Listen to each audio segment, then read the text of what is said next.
Hello everybody, my name is John Stevens and my apologies for not being with you in person today. I come from Mullumbimby and that's where I'm talking from right now and recording this presentation on our experience with a brief pain self-management program that was delivered in Mullumbimby, New South Wales. And yes, that's me, and it may or may not be a true representation of the person that's talking to you. It may or may not be a photo that's 4 or 5 years old, but the beauty of technology means you may not ever know for sure. So we delivered this program in Mullumbimby, New South Wales, and it is a small town nestled just in behind Byron Bay, about 35 minutes drive from the Gold Coast. Has about 3,500 people, probably services about 8,000 people in the surrounds, and it is a most stunning location, but it is isolated. Beautiful waterways, mountains and rural vistas, etc. But even though it's not that far off the main highway, in terms of accessing services and the likes, it is a little bit underdone, as a lot of small rural country towns are in New South Wales. But it's famous for timber and dairy, as most of those North Coast towns were in the last centuries. But most would know it for its the Aquarius Festival and the counterculture that thrived here for some time and still does, and we're still very proud, I guess, of that counterculture, and we celebrate that most years with the Mullumbimby Music Festival. And a lot of the philosophies and ideals of that time still sort of are remnants today and underpin the town's philosophy, although we do put more clothes on these days as a rule, sometimes. And it's also famous for things we don't boast about that much and keep a bit of a secret. And as a result of that Aquarius Festival, a lot of counterculture, alternate type folk have lived here, hippies if you like, and they are now aging. And like all aging folk, they're coming with a package of morbidities, including chronic pain, that we're trying to deal with. And in a small town with a larger than normal aging population, that's an issue. So we have, as I said, a small town, about 3,500 people in a shire of 38,000 in the beautiful Byron Bay. The median age of folk is about 45 years, but as you walk downtown you'll notice that there are not many sort of teenage young people, as once they leave school there's not much here for them. They need to sort of move on to urban areas in order to get their education and jobs. Many are returning when they're ready to have kids themselves, because it's such a beautiful place to have children, raise children, and exist yourself. And as I do. It's been known to have the highest welfare rates in New South Wales at times, and we've also have the lowest immunisation rates at points. And Mullumbimby was famous last year for reaching this benchmark of less than 45% of the population being fully immunised. And that's a good thing or a bad thing, hard to know. It is about the people, though. The people are amazingly engaged. It's a tight-knit community of engaged people who speak about issues and things. They still believe in freedoms and equality, and the town sort of thrives on I guess on a philosophy and a notion of this, and yeah, definitely left over as a remnant from that Aquarius Festival. And here's a protest against Woolies setting up in town that was thought would take over all the businesses in town, and the whole town got behind saying we didn't want Woolies. They came in, of course, and it's not as bad as we thought, but nonetheless. And we start young. We protested against coal seam gases and all sorts of Adani gold mines and coal mines, and anything that sort of sparks an issue ends up in a protest or some sort of movement in this town. Now in this town we have 2 medical centres in 2 streets, because we only have 2 streets in the town, and one of them is the Mullumbimby Medical Centre, which is where this program was run. It has about 15 GPs and a number of other allied health, including osteopaths, dentists, physiotherapists and occupational therapists. It's quite a nice multi-purpose integrated medical centre. And they were very keen to run this program because they had many patients. They actually estimated about 500 patients on their books that could potentially be recruited into this program, and they saw this as a really good way, if this program could work for them, to sort of maybe start dealing with their population of chronic pain people. The program we ran, and I'm hoping one of my colleagues has already explained this program in some detail, based on the book by Michael Nicholas and his colleagues, Managing Your Pain. It is a brilliant book in terms of simplifying what is a very complex issue in chronic pain, and in delivering step by step some of the elements of the program we delivered. And patients and staff alone reading this were just, and myself included, so impressed by the amount of information that came through in a easily understood way. And I guess that was the basis then of the program that was run for us, for the facilitators. And this was an online training program. Again, hopefully this has been described to you in some detail. But I attended, and my team and I attended 6 online sessions over 6 weeks, each lasting about an hour each, and fantastically interactive. Lots of video and lots of discussion on the issues, and step by step showing us what they wanted out of the program and how they thought the program could be delivered. So the program design was for a low intensity group. We tried to choose a group that would succeed, and they were recruited as such. And it was for 5 sessions, 2 hours per session, 10 hours in all. The GPs did assessments to sort of see who was appropriate and recruited. And as I said, they had endless opportunities to, or 500 at least plus strong pool to recruit from.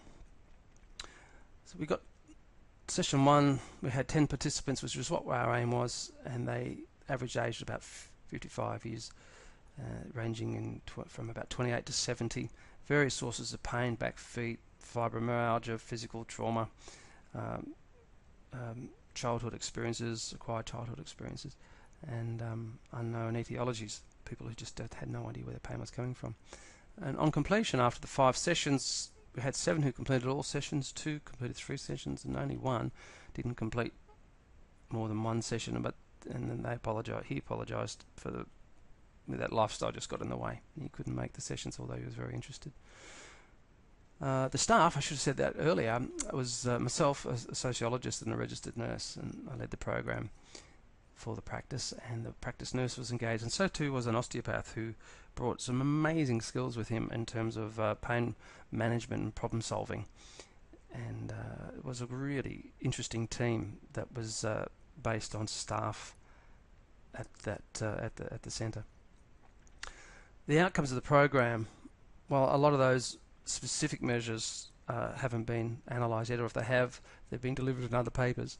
But the outcomes that I could measure, the subjective ones that I could see from what was going on, were mostly about the group itself and the group dynamic. It was clear that the peer support was outstanding, and when they got together, when the 10 people got together in a group, for some, it had been the first time they'd been with peers in a chronic pain group. And it led them to tears to finally realise there were other people. They weren't on their own. They had the support of others and the understanding of other people that had been in pain for many, many years like them.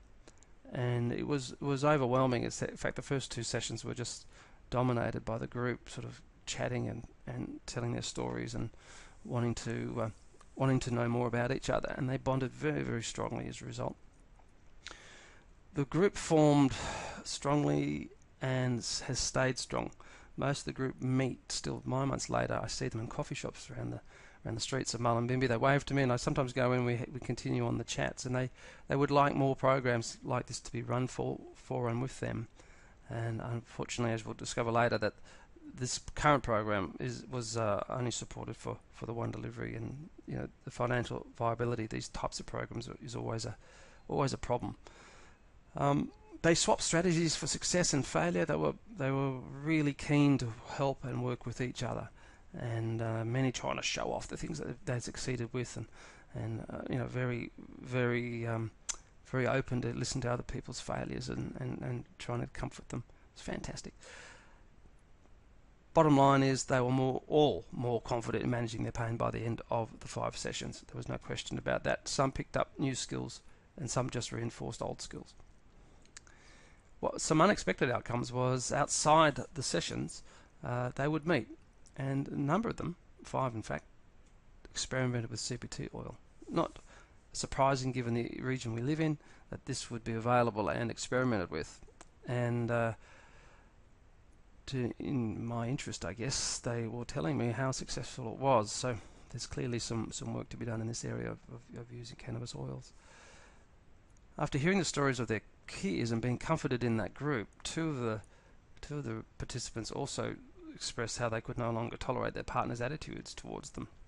That for years they'd put up with not being believed or not being cared for, and it actually was the fillip, if you like, for two of them to move on in their relationships, which is quite interesting in itself.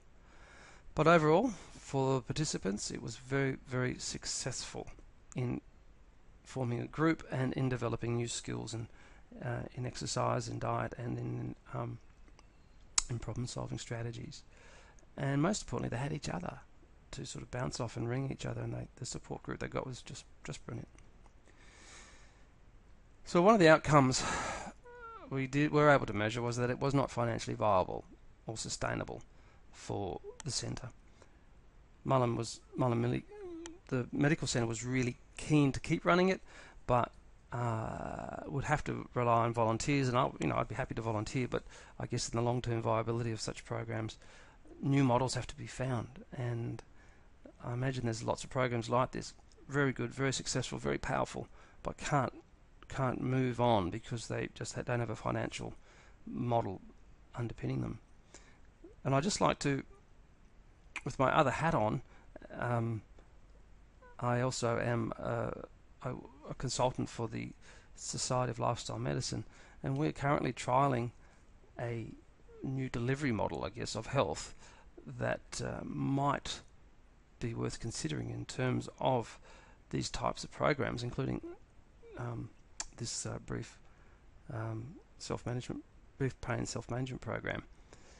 We call it program shared medical appointments, and what we've been pioneering is, firstly, an understanding of what a shared medical appointment is. It's basically an individual consultation carried out with a number of patients, administered by a skilled facilitator who manages a group, and with a GP or other healthcare provider undertaking one-on-one consultations with the group. It is a one-on-one consultation in a group with other people's listening and managed by a facilitator. And a typical shared medical appointment goes for about 90 minutes with a doctor and a facilitator at the helm. And you can bring in other folk if you like, and it's generally best run with about 8 to 15 patients. 12 is the ideal sort of number to get the group stuff happening. And what we find is that the power of the group is extraordinary, and the bonding of the group, and then the knowledge that can be gained by listening to other people having consultations is good. But also you have the facilitator who is then capable of delivering specific programs. And in this case, if you deliver a specific program, we just add the word program, shared medical appointment, which is a sequence of shared medical appointments in a semi-structured form providing discrete educational input. That is, you add a shared medical appointment, you have a shared medical appointment plus a specific program, and it equals a program shared medical appointment.